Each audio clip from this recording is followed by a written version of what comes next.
All this snow is really cold outside. I thought I'd come out and record a podcast for you because, it's such a wintry mix and it's so nice outside, very serene. So I'll record this podcast out in the snow and you sit at home, have some hot chocolate for me, and, well, take some notes. We want to think about the electron dot structures, the Lewis structures we wrote before, and think about, well, what shape do they take? And then also, is there more than one way to write that Lewis structure? The Vesper model says that regions of electrons do not want to be around each other because they all have the same charge. And because they all have the same charge, then you will try to spread those areas of electrons out, and that determines its geometry or its shape. So in order to figure out the geometry of the molecule, you need to do these four things, which is a fancy way of saying take your Lewis structure and rearrange it until everything is as far apart as possible. This is a table of some of the shapes, right? Well, two electron pairs, that's going to be linear. They're just going to be 180 degrees from each other. Three electron pairs, well, they're going to be 120 degrees away from each other. So that's all going to be in one plane, trigonal planar, and so on and so on and so on. You can see how the electrons in all these molecules they try to be evenly spaced, so they're as far away from each other as possible in a three-dimensional space. So I need you to go to the back of your lab manual and find this page right here. This page is going to be your guide to know what all the shapes in your Lewis structure are. So look it over and make sure you understand what it's saying. This is a water molecule. So on the left, you see oxygen. Okay, well, that's fine. It's got 4 areas where you can put electrons. 2 of those are going to be taken up to bond on the hydrogens. That's great. And 2 of them are going to be used for lone pairs. And you can notice that the lone pairs are going to be 90 degrees, so perpendicular to the direction of the hydrogens. So you can look at the water molecule on the far right. It doesn't show the lone pairs of electrons, but it explains why it's bent and not linear. The electrons, the lone pairs, are actually pushing down those hydrogens. If we scooch down here and look at ammonia, NH3, we're going to see, again, nitrogen has 4 areas to put electrons. And then we scooch over, we got 3 of those tied up in bonding the hydrogens with 1 lone pair. And the effect of that 1 lone pair is it's going to push down on all those hydrogens. And so we can gather shapes from this. The top one is going to be of the general form AB4, where you've got 4 areas of electrons, 2 of them tied up in bonds and 2 of them tied up in lone pairs. The bottom one down here, ammonia, it's got 3 of them tied up in bonding pairs and 1 of them tied up in lone pairs. All this slide tells you is what is the effect of having lone pairs on bond angles. Well, in a molecule like methane, the bond angle is 109.5. In ammonia, looks like a very similar molecule, it just doesn't have a hydrogen up top. It has a lone pair of electrons. That bond actually gets squeezed a little bit more. And in water, that bond gets squeezed even a little bit more.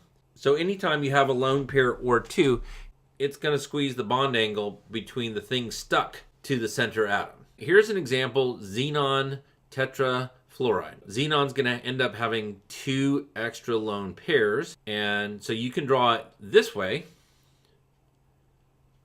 or you can draw it that way.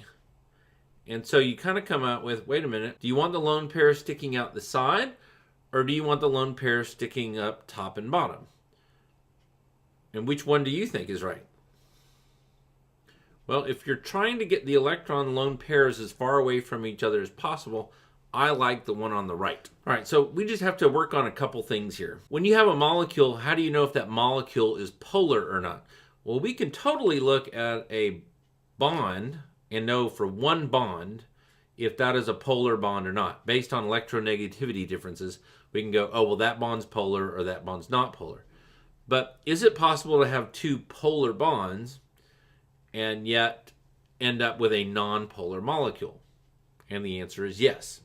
So I'm going to take you over to this program and we're going to try it out. And we're going to see if we can identify polar versus non-polar molecules. So for this molecule right here, is this molecule polar or non-polar?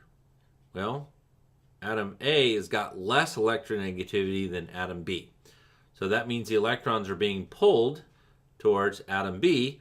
So of course, this is going to be polar because the electrons are getting pulled to one side or the other. Now you can see that if I make them equal, that line goes away. So that would be a non-polar molecule. If I make A more electronegative and B less electronegative, you can see that the bigger that difference is, the more polar that molecule becomes. You can do lots of things here. We'll play with this some in class. You can show the positive and negative charges, and if I change the electronegativity, you can see how those charges get smaller and bigger. And you can also say, where are the electrons at? And they're more so on this side over here. That's just for 2 atoms. Let's see what happens with 3 atoms. If I say that C is across from B, it's a directly 180 degrees, and this is a linear molecule. What happens if I make C really electronegative and A really electronegative? You'll notice those bond dipoles, yeah, they're there. The bond dipole is getting pulled to the left and to the right, but notice they're directly opposite each other, and since they're directly opposite each other, they're actually going to cancel each other out. Right? Well, what if that molecule didn't look like that? What if the molecule was something more like water? Well, for water, the oxygen is really electronegative, so the things are getting pulled in towards the center. This is still a non-polar molecule because there's not a negative end and a positive end. You just have electrons being drawn towards the center. So you end up with a little bit of positive over here on the left. You end up with a little positive over here on the right. Well, that's not a polar molecule. You don't have 2 different ends. What we have to remember is water's actually not linear. Water's actually bent. So if I just bend this molecule, then you can see where this end is going to be a little bit positive, and this end's going to be a little bit positive. This end in the middle is going to be a little bit negative. And the electrons are all being drawn towards this B atom. And when you see that, you go, okay, now that's a polar molecule because I have a negative end to the molecule and a positive end to the molecule. If we look at a couple real molecules, again, we can look at whether or not this thing is polar. HF is superpolar because fluorine is super electronegative. So there's the little bit of charge there. If we pick something like nitrogen, well, nitrogen is not polar at all because they have an equal electronegativity. Pick something like water that we talked about before. Sure, that water, those electrons are being drawn towards the top. So you would say, yes, that is polar because the electrons are being pulled towards one end, and so you have a definite negative and positive end. Pick something like methane. Even though in methane, all the electrons are being pulled in towards carbon, it doesn't give us a positive end of the molecule and a negative end of the molecule. It gives us positives all around the outside and negative in the middle, and that's nonpolar. That's the definition of nonpolar, when you don't have 2 ends of the molecule. So let's find something that is polar. If we pick hydrogen cyanide, you can see that the electrons are being pulled towards the nitrogen more so than to the other side, and so this is going to be a polar molecule. We'll play with this some in class, and the basic idea here is, can you just recognize that some things are going to have positive and negative ends and some things aren't? Then the last thing I just want to talk about is the idea of called formal charge. What happens if you have more than one Lewis structure? So if you can draw it more than one way, then which way is the right way? The way you calculate formal charge, or FC, is you take the number of valence electrons according to the periodic table,